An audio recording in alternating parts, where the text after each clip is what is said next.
All right, so right here we are using the vanishing point to do the roof, the boards of the roof, and then we are not using the vanishing point to do the planks on the deck because the vanishing point does not distort the deck boards as it does the roof boards. So in this video we're going to be doing some detail work. I sped it up tremendously so we can get through it faster. Adding some windowsill treatments, doors. I'm going to do, here's the windows as well. Basically, this video is all about adding a little bit of details. You can add your own details, but these are some that I suggest. I do skip a few, like I did not, I don't believe I added a train in this one, but I have before.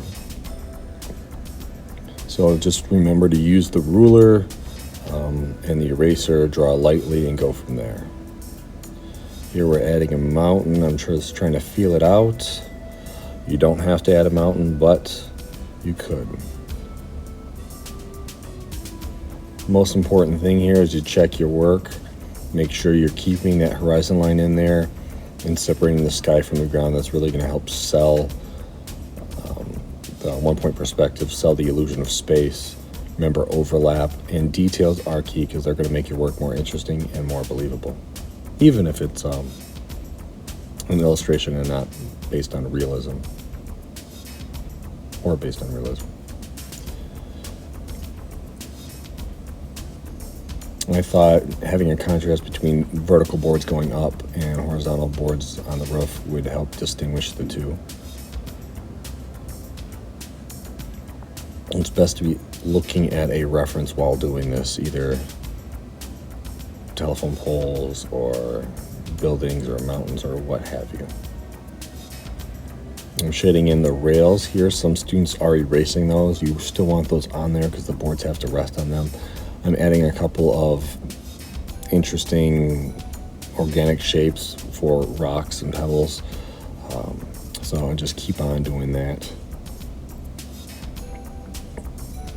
I didn't want to spend too much time on this and give you all the ideas, but there are several ways to change this. You can add people, a horse,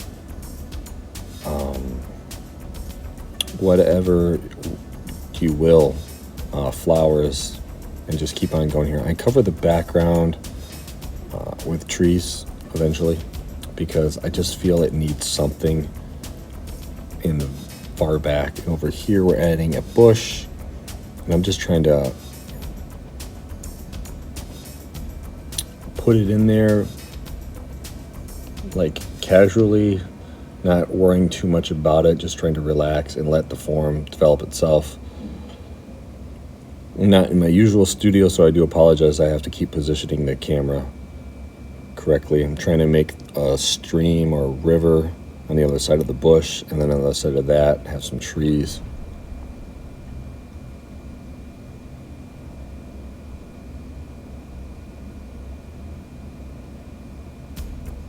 Remember, it's all about personal growth and the individual journey of the artist. It also is about observation, compare and contrast, and growth in that respect. All right, so thank you once again for tuning in. Like, subscribe, and please comment. Take care, guys. See ya.